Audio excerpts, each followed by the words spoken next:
If you've seen any of my recent gaming PC reviews or that video that reviewed all of them, then you may have picked up on CLX machines having some of the highest FPS in gaming. CLX is a little bit different than most other pre-builts though, as it's set up as a fully custom system integrator. Is the ability to choose your own parts and literally customize everything worth that hefty price tag though? This is my 100% honest and unbiased review of the CLX Raw.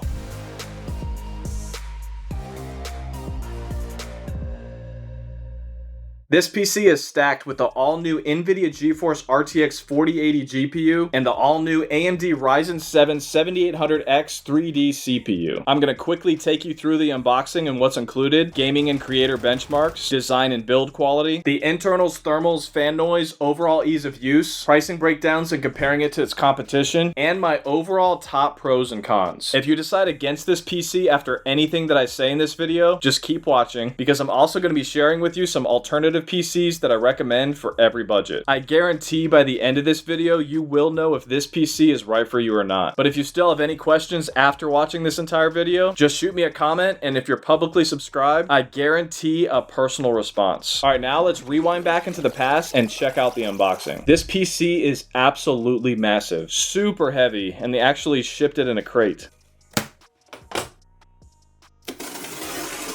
First thing you'll find when opening the main box is another small CLX box. Here we've got a power cable, a Phanteks NV7 box with more screws and extra cables, two identical NV7 user manuals for some reason, your magnetic Wi-Fi antenna, even more cables, power supply user manual, motherboard user manual, ROG stickers if you're buying this for your toddler, extra metal CLX emblems, and even more stickers.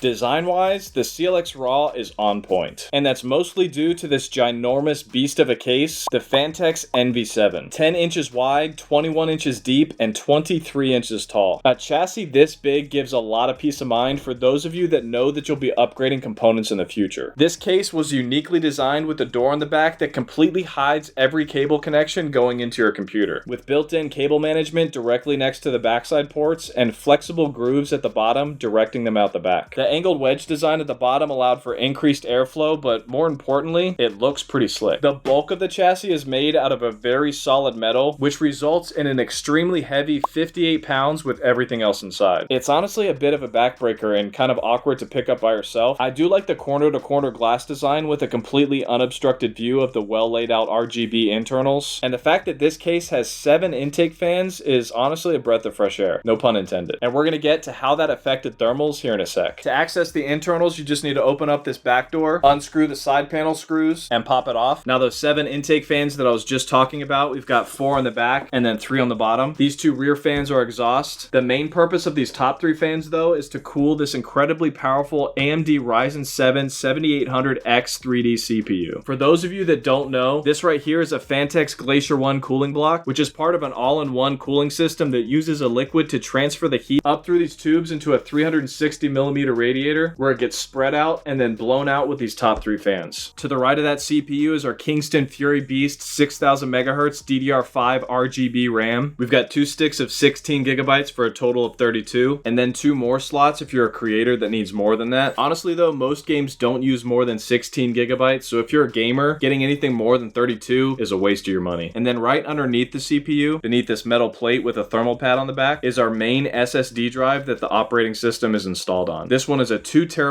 Samsung 990 Pro, which is a super fast high-end drive, and we're going to show you the actual speeds that we got for that here in a sec. And then underneath that is our most expensive and most important part of this computer, our Asus ROG Strix GeForce RTX 4080 GPU. I love the design of this version of the 4080. It just looks slick, and it is massive. Not that that's a bad thing, but just look how much bigger this is than the Founders Edition 4080. You can see it's actually bigger than the past few 4090s I've tested as well. And then hidden behind the GPU on this Asus ROG Strix X670EF gaming Wi-Fi motherboard, we've got another large heatsink bracket with pre-installed thermal pads, and underneath that we've got 3 more slots for additional SSD storage if you need it. And then just below the GPU we've got 2 more PCIe slots for expansion card upgrades. Swinging around to the back we've got some more cable management, even more storage for 4 more 2.5-inch SATA SSDs and 1 3.5-inch mechanical hard drive. On this one we've got got a 6 terabyte Western Digital. And then lastly, at the top right corner on the back is our 1000 watt EVGA Supernova G5 80 Plus Gold power supply. For the ports on the front, we've got a headphone and microphone combo jack, a USB 3.2 Gen 2 Type C, and 2 USB 3.0s. And on the back, we've got an HDMI and display port, 9 USB 3.2 Gen 2 ports at 10 gigabits per second, 7 are USB-A and 2 USB-C, 2 more USB 2.0s, a super fast USB-C 3.2 Gen 2 X2 port at 20 gigabits per second, and a 2.5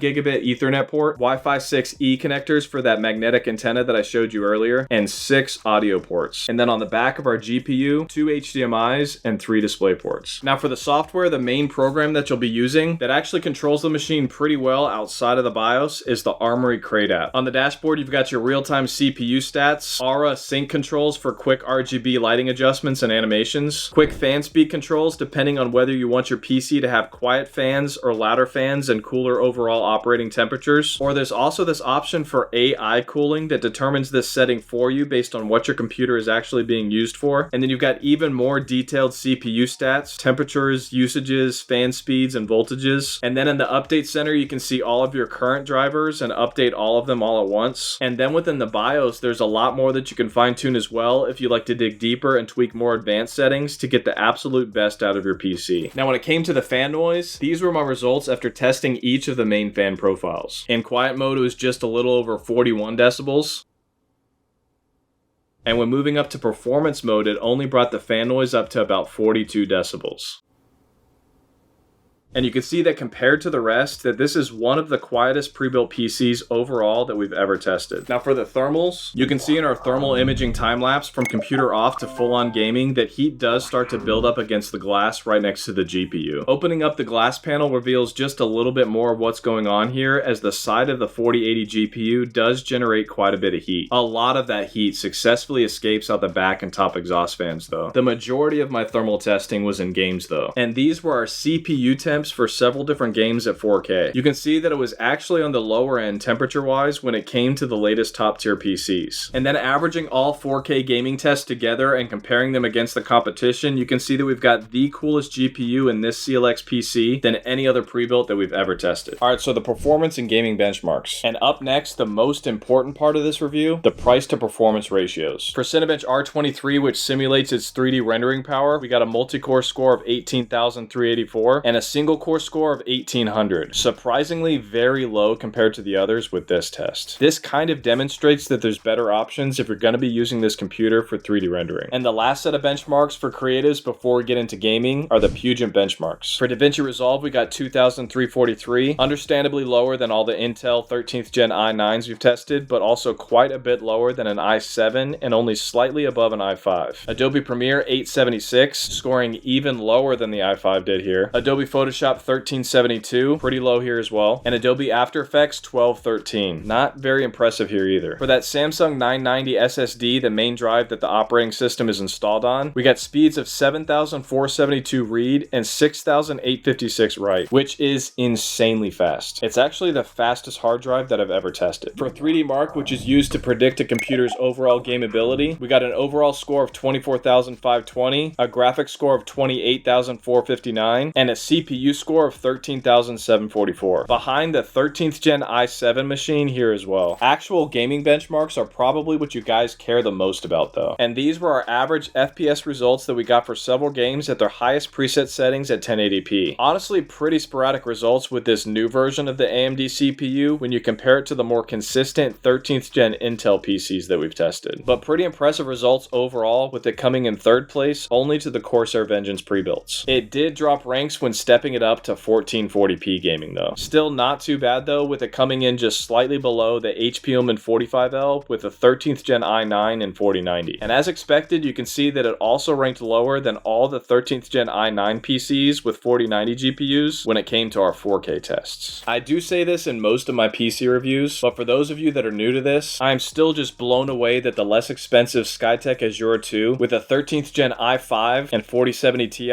is basically tied with last year's year's i9 and 3090 Ti. That PC used to be $4,000 last year, and that Skytech Azure 2 is $2,000 this year. Half the price for the same performance in 1 year. So this is how it ranks comparing raw performance, but let's check out what changes when we factor in the price to performance ratios. $5,000 for this computer. That is pretty insane. I mean, yeah, it is nice to completely deck out and customize your computer with a fully custom system integrator like CLX, but you would save a ton of money to just purchase all of this yourself. And I'll include all the links to all these parts down below as well if you want to go the DIY route. After the case, motherboard, liquid cooler, RAM, GPU, SSD, extra hard drive, CPU, fans, power supply, and Windows, you're left with a PC that's only about $3,600. A $1,400 markup to have CLX do it for you, plus the warranty and the tech support, but you get my point. If you don't want to build your own and CLX is just too much for you, then stick around for my pre-built recommendations for every budget. The Corsair Vengeance i7-400 was quite a bit less than this at $3,950. The R15 also quite a bit less than this PC, and the i8-100, even though that one's pretty expensive and overpriced, still less than this PC. And surprisingly, the HP Omen 45L has posted an insane deal at the time of this recording, with their 13th gen i9 and 4090 combo costing only $3,150. As of this recording, that PC is my new recommendation because of that price change. Yes, that means that I actually recommend the HP Omen 45L over the Corsair Vengeance PCs that I've always raved about. And this leads me to the most important part of this review, the price to performance ratios. Because of this new updated price, the HP Omen 45L now has the best dollar per FPS ratio out of all the 4090 PCs that I've tested. You can see at 1080p gaming, CLX disappointingly has the lowest dollar per FPS ratio out of all the PCs that I've ever tested. Same thing for the pricing per FPS at 1440p. The Skytech Azure 2 at the top, but now the HP Omen 45L in third place for the best ratio overall. Now check this out. That PC now actually has the #1 best pricing per FPS when gaming at 4K. Now if you're at a completely different price point, then these are my recommendations for every budget. I've also got links down below in the comments and description for all of them. If you need to be under $3,000, then I would go with this i7-480 version of the CyberPowerPC Gamer Supreme. Basically the same specs as the less expensive i7-400 we tested with a 480 and i7, but a lot cheaper. Although I prefer Corsairs, that version is a good option if you can't afford Corsairs. In my experience though, CyberPowerPCs do tend to get a little hot, so just keep that in mind. I personally don't mind a hotter PC though if it's going to give me more bang for my buck. For a budget closer to $2,000, then the Skytech Azure 2 that I recently reviewed is what I recommend. Closer to $1,500, this version of the CyberPower Gamer Supreme with the Ryzen 7 and 3070. Closer to $1,000, this version of the HP Omen 25L with the Ryzen 7 and 3060 Ti. And for under $1,000, this version of the Asus ROG Gaming Desktop with an i5 and 1660 Ti GPU. I would not go any lower than this though if you want a semi-decent gaming experience. You definitely will not be able to run games at high graphics settings if you get that computer, especially if you want a decent frame rate and responsiveness. Pros and cons. My #1 con was that price. As of this recording, this computer is pretty overpriced compared to the competition, and I honestly hope they change that soon or offer some sort of discount code, because I would not say that it's a good deal with the lowest dollar per FPS ratio out of all the computers that I've tested. My next one, oddly enough, is the weight. This is one of the only computers that I've tested where I would actually recommend moving it with 2 people. It's just massive and heavy and honestly a little awkward to pick up. My overall top pros for this computer, #1 is the customizations. This is more of a CLX Pro overall, but there's definitely a market for people that don't want to build their own but still want the complete customizability of building your own. Being able to choose literally every single piece that goes into your PC. It's honestly pretty impressive how many options you have and how you automatically get compatibility notifications if something you choose won't fit or won't work with another component. CLX is the rich man's build your own. My next pro is upgradability. Out of all the pre-builds that I've tested so far, this one is by far the most upgradable. 3 extra PCIe M.2 SSD slots, 6 extra 2.5-inch SSD bays on the back, 1 extra 3.5-inch hard drive bay, a modular power supply, and plenty of room underneath the GPU to add extra PCIe expansion cards make this PC very flexible for upgrading. And my last pro are the GPU thermals. Because this supermassive PC had extra room for cooling and fans, we saw the lowest GPU temperatures out of all the gaming pre-builds that we've tested. This is pretty beneficial because, as you've probably learned by now, GPUs are pretty expensive, so keeping them cooler for longer will only help extend the overall lifespan. Overall, I'd say that this is a fantastic PC that performs pretty well, but does not have the best price to performance ratio, but some may find it to be worth the peace of mind to have free lifetime tech support and a lifetime warranty on labor. Make sure to stay subscribed and bookmark this video so that you can know the moment this computer goes back on sale. Now, if you do decide to purchase this computer or one of the others that I mentioned, then please remember to use my affiliate links in the comments and description below, as I get a small commission at no cost to you for every single purchase made. And it's actually a major factor in keeping this channel going and getting better and better for you. I'd also like to personally thank all of my members for the monthly support of this channel. I really appreciate you guys. Every little bit helps. Also, make sure to like, comment, and subscribe with notifications turned on to stay up to date with all of my latest tech and gaming PCs. Thanks for watching, guys. I love you guys. God bless.